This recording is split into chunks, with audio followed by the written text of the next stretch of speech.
Welcome to The Explainer. Look, today we're tackling something you've probably seen a million times online, dropshipping. We're going to break down this highly hyped world and give you a purely pragmatic, step-by-step roadmap for 2026. So if you've been trying to figure out exactly how this business model actually works, well, you are definitely in the right place. I mean, it sounds like an absolute dream, right? Imagine having no warehouse, no massive boxes completely cluttering up your living room, and zero upfront inventory costs before making a single sale. It's wild. But before we really dive in, we have to establish a core truth right off the bat. Dropshipping is a real, operational business model. It's not some magic trick to get rich quick.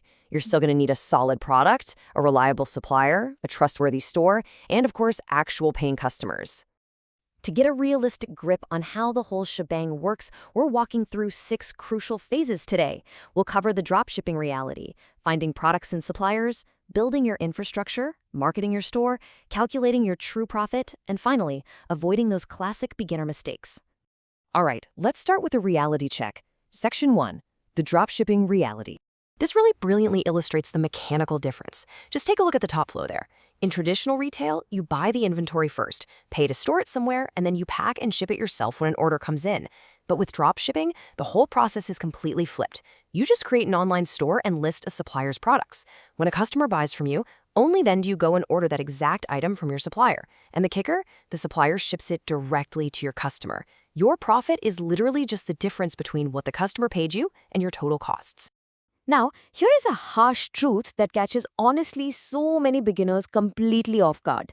You absolutely cannot confuse revenue with profit. Just because your store dashboard flashes that you made 1 lakh rupees in sales, that doesn't automatically mean you have 1 lakh rupees to put in your pocket. No way! Your actual take-home pay is what's left over only after you've paid for the product costs, the ads, the platform fees, taxes, and refunds. Moving right along to our next step, Section 2, finding products and suppliers. So, your very first real move is choosing a niche. Things like home organization, pet products, or cool gadgets. But instead of just picking a niche simply because you personally like it, you really need to research if other people actually want to buy it. Ask yourself these 3 crucial questions. Does this product solve a real problem? Can I demonstrate its benefit easily? And are people already spending money on similar items? Honestly, a little bit of competition isn't a bad thing. It actually proves there's existing demand out there. Your goal is just to create a better offer or a better customer experience than what's currently available.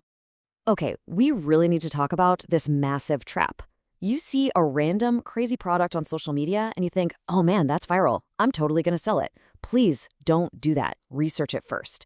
A viral video does not equal guaranteed money. You really have to consider the practical logistics. Is the product fragile? Is it insanely heavy? Is shipping going to cost you an arm and a leg? Could customers easily complain about the quality?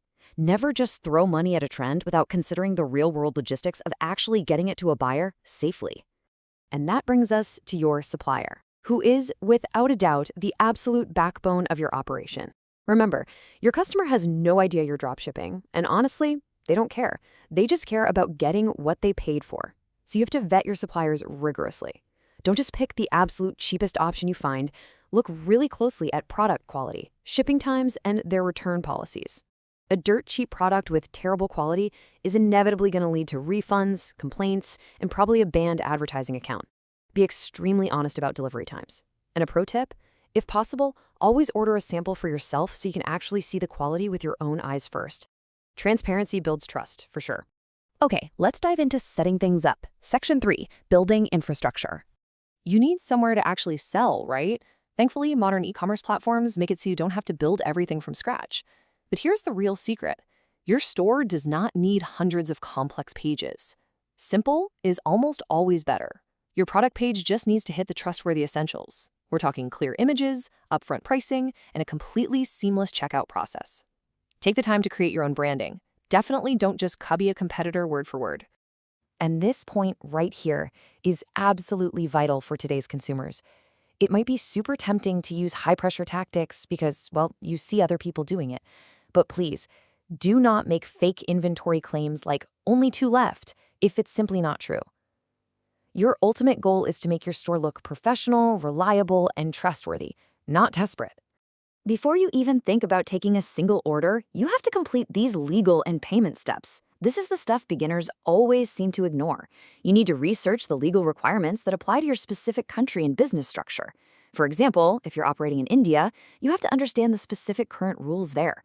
Get a handle on your taxes, invoices, and consumer protection laws. If you're under the legal age to enter contracts, make sure you involve a parent or guardian. Don't try to bypass identity verifications. And whatever you do, don't blindly assume some random YouTube video's advice legally applies to where you live. All right, which brings us to actually getting traffic. Section 4, marketing your store. You basically have two major paths to get those very first customers. Let's look at organic marketing first. This means creating content without paying for every single view. Think YouTube Shorts or Instagram Reels. But the key here isn't just posting a photo screaming, "Buy now." It's all about storytelling. You need to show a problem, demonstrate how your product is the exact solution, and give viewers a genuine reason to care. Then you have paid advertising. This is where you use ad platforms to reach super specific audiences. But a huge warning here.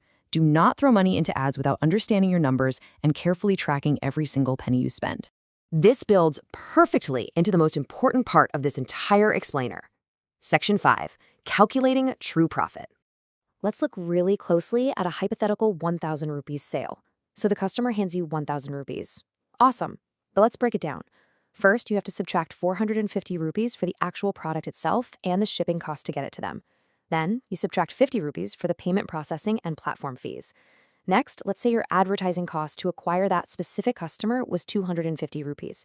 So out of that initial 1,000 rupees in revenue, your actual remaining net profit is only 250 rupees. And remember, that is before considering any other business expenses or your end-of-year taxes. This mathematical reality is exactly why you absolutely must diligently track all of your metrics. Your shipping, your fees, your ad costs, way before you launch. You have to know your margins inside and out. If your advertising costs creep up even just a little bit, that 250 profit, it can become zero or even go negative literally overnight. Keep your eyes clearly on your actual net profit so you don't fall into the trap of celebrating massive revenue numbers while secretly bleeding money behind the scenes.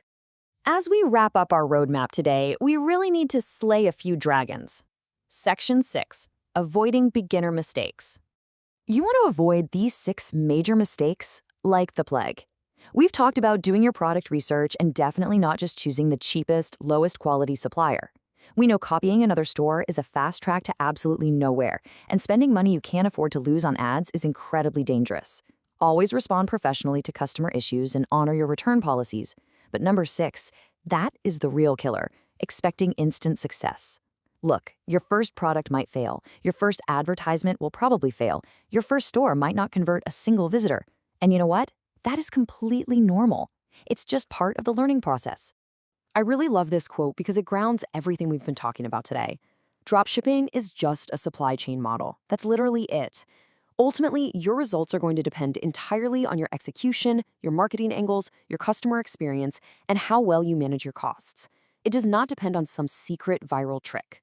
So if you are genuinely serious about taking this roadmap and starting your own dropshipping business in 2026, I want you to stop asking the internet how to get rich quickly. Instead, ask yourself this vital, challenging question.